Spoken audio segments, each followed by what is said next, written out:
incredible that the station's now 50 years old.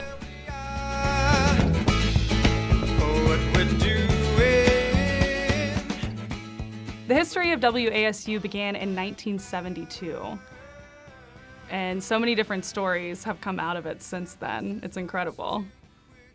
Well, I came up here in 1971, in December of 1971, and there was no WASU. It was a rather Spartan beginning. Back in those days, it wasn't digital. We had record albums, the plastic, the vinyl things. You dropped needles on albums. It was a situation where the only heat in the building until Bob Cowan, our director of broadcasting, got in, was from the transmitter, which actually sat in the control room. Dropping the needle that first morning on the first record was something that was an absolute rush. I thought Beginnings by Chicago, or CTA at the time, was a very appropriate song. It just seemed a natural. Chicago was very big back then, and the idea of beginning a relationship, which is what the song is about, we kind of hoped that people would develop a relationship with the radio station. I just don't think we realized how big of a beginning it was. I can still remember the way the phone lit up after we said WASU-FM, Boone, North Carolina. Dynamite. And we rolled that record, and the phone immediately lit up. And now, 50 years later, it was a huge beginning. We've got the music. This is Will Parks playing all the best music at WASU, the Grand Wazoo. Here's Judy Collins, Both Sides Now. Hey there, I'm Stephen Dubner. I'm co-author of the Freakonomics books, and I host Freakonomics Radio, and I got my start in radio at WASU. Everything I learned at WASU helped me in my career. I showed up here and really wanted to find the radio station, and Dr. Charles Porterfield snatched me up, and they made me the production director as a freshman, which I felt pretty excited about. So I joined WASU primarily to get broadcast experience in the radio industry. And kind of helped me narrow my focus into okay, this is what I like doing, this is what I'm skilled at. This is something that I could see myself doing as a career. I also grew up listening to Two Guys Named Chris show on 92.3. When I was looking at colleges, I wanted to go to UNC Chapel Hill, and there were other colleges, and everybody told me that Appalachian had an amazing radio station. And the best part about it, it was a real world environment, meaning we ran the campus radio station as close to a commercial radio station environment as you could have. And it was the faculty were friendly. They were like, we're going to teach you how to do this. Don't worry if you don't know how to do it. You're going to make mistakes. And so it just took that angst away, because I thought, well, you had to be a professional from day one. It was freshman year. I knew I wanted to be involved at the radio station. And I walked in, and of course, the first person I met was the legend, Dan Vallie. And he sat down and talked with me for a good while just about what I wanted to do, my interest in radio. And I just remember feeling like at home. I think that's the only way to put it. Part of the culture here is we put an emphasis on nurturing and encouraging the students when they come in, because they come in pretty cold, and they don't know what they can do and what they can't do. So part of it's making them believe in themselves and that they can do it. I mean, I think there's two voices that you develop: your broadcasting voice, the instrument, but also your voice as a person and what you do. And for sure, all my experiences here informed who I've turned out to be, and the radio station was a big part of that. The older students, the upperclassmen, were welcoming and helpful. They knew kind of the legacy. They had as you probably have seen from some of the other folks you've talked to, there's a real pride and a passion and really an emotion attached to, to have worked up here. Up here, you showed up at a meeting, put them on the air, play a record, learn how to cut tape. The first time live on air as a DJ was absolutely terrifying. For one, you're wondering if you're pushing all the right buttons, you're practicing over and over again, but then you hit that red button and it says live, and you're just like, oh my gosh, this is real. The first time I was on air at WASU, it was a rush. That's when I got really bit by the radio bug. And that rush, I mean, it's something we're all chasing, right? just having that feeling on a daily basis was so much fun. The emotions that I had there, the first thing I can think of is fun. It was so much fun there. Everyone was always together, whether we were at the studio or we were out doing a remote or at an event or just like team building. We had people that wanted to do conservative talk shows, and we had people that wanted to do cooking shows, and like all kinds of different tastes that these people had. So I got exposed to a lot of different personalities in our community. It's nice to show the younger generation how things used to work and see, more importantly, I think, if we can help them make connections and become successful in whatever way they want to be. My first 3 jobs I got because of alumni who were in the business. My senior year, I kind of ruined it because I was so stressed about finding a job and what do you do? And this was way before the internet, and you had some more ability to research, and so you were kind of on your own. Well, instead, I had some mentors and some people that guided me through that, and I was able to call them, and they helped me out. I got my first job because of somebody I knew up here. The first time I had an interaction with one, it was Jeff Merritt, actually. I had no idea who he was. I think at the time he was like something high up in the Alumni Association, and I was a freshman at a tailgate with a friend of my mom's, and he was talking about something. I was like, oh yeah, I'm taking the radio class. He went, hey, I did that. And so I kind of felt like it's an obligation when a student calls or a student needs help, that if I can help them, I will, or if I can just talk to them about my experience, I will. And one day I called him up. I connected with him on LinkedIn and gave him a call. And I was like, hey, you give me some tips for what's coming after this? And he talked to me for like a good 30 minutes to an hour.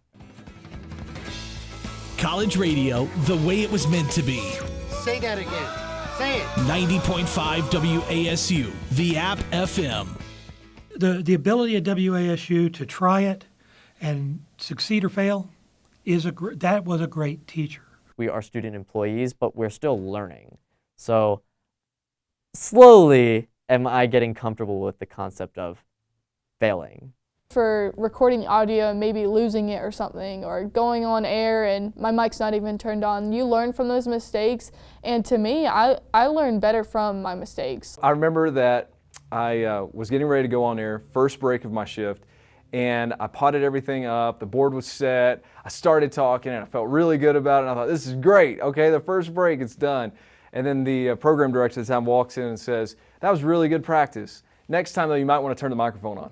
When I interviewed the dean of the Fine and Applied Arts College, I was incredibly nervous. I'm not going to lie.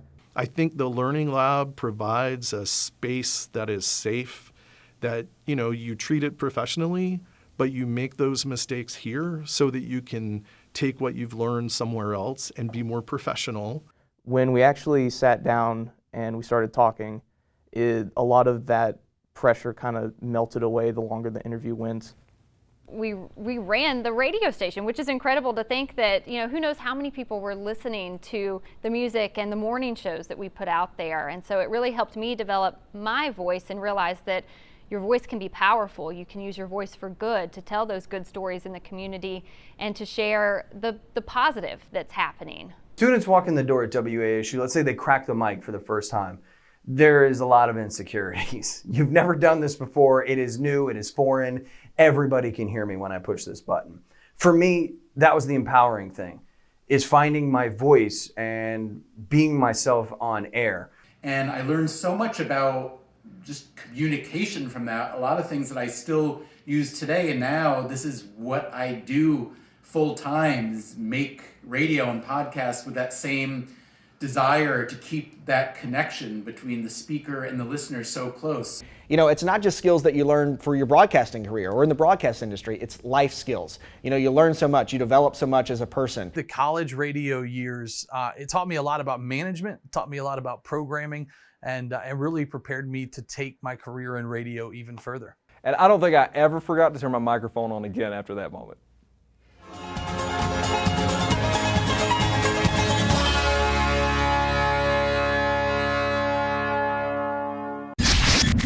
Live from the new George G. Beasley Media Complex at the Wayne and Karen Sumner Studios. Let's get rocking! This is your college, your station, your music. 90.5 WASU-FM Boone, the app.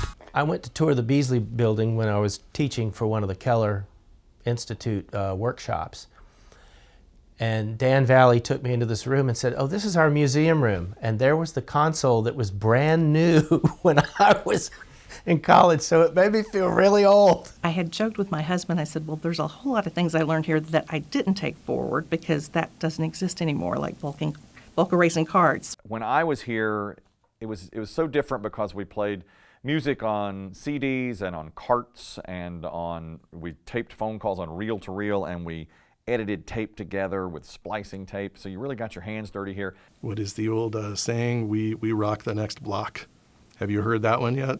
The transmitter used to be so low below the horizon, the signal only went about a block. And it was a big thing when we finally went stereo.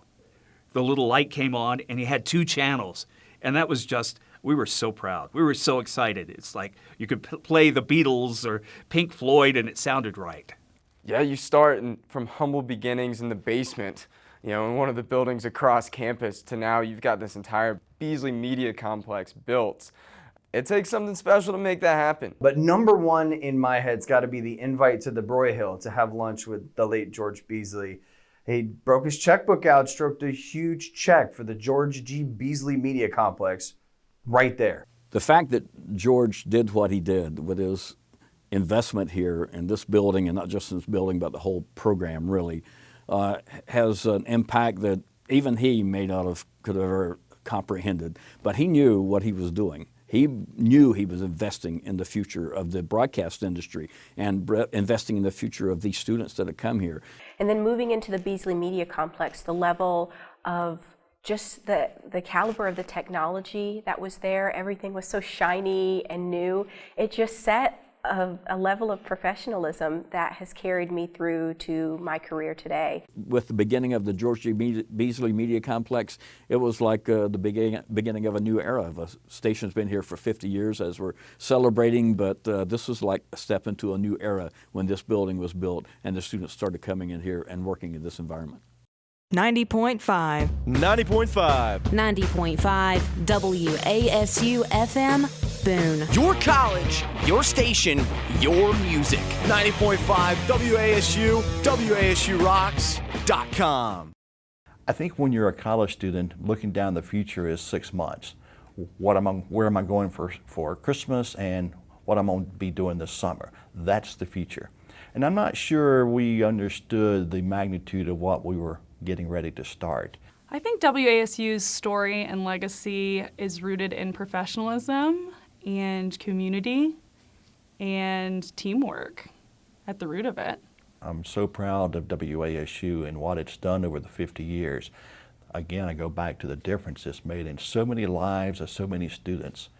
And I really am very honored to still be part of it, and very honored to be able to listen to it every day as I go to work. To see where this station has come, to see the progress, the consistently great stuff that comes out of this, not only the broadcasting, but the people. We've had some people in this program that have worked at major market radio stations that came out of WASU. That's a great source of pride. I like to think we contributed to the overall success of the radio station at the time, and not only set standards that others could follow, and then they set an even higher standard. It's an amazing feeling to know that I contributed to such a successful station, to such a positive station in WASU. It's super cool to look back on and know that you had a little bit of a hand in a long list of people who have had their hands on it, but you had a hand on it at some point or another. The industry has changed, radio has changed, WASU has changed, and as the industry continues to evolve, the station and the university will still be preparing students for whatever the industry sounds like or looks like as we go right on into the next 50 years. So I see WASU moving more digitally, and we have the app now, and that's really exciting. And I only see more and more digital content coming from WASU, but also the original radio content that we have. I hope we never lose that. what do I hope for the future of WASU? That in 30 years, we're still going to be doing alumni takeover. Feel a little teary. Sorry. I mean, yes, I met my husband here, but even besides that, I mean, there's still something that was just so essentially becomes part of kind of who you are. And I'm sorry. I think it tells the story of a learning lab where mistakes are allowed, where you were supported by older students, by the faculty, and hopefully now by the alumni. And I think the thing that I didn't realize at the time is that this is a place for you to grow and develop so many skills. There are many awards on the wall over there in the green room, and I think that's a testament to what others before us have done and what the kids today continue to move forward. You know, we live in a world that feels so divided. We live in a world that can feel so conflicted and confused at times. And yet you have this entity, you have this medium that for 50 years has been standing in the high country of North Carolina that says, but hey, we're learning, we're growing, we're doing that now in community with this town that's around us, and then we're sending them out into the world. And I think that none of that happens if there wasn't an administration that says, we believe it's worth the risk because we believe the payoff is something we can't miss out on.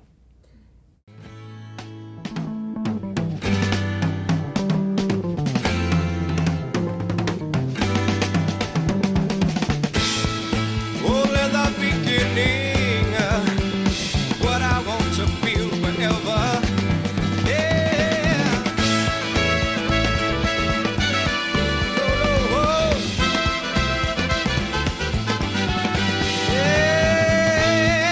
So let the beginning of what I want to feel forever.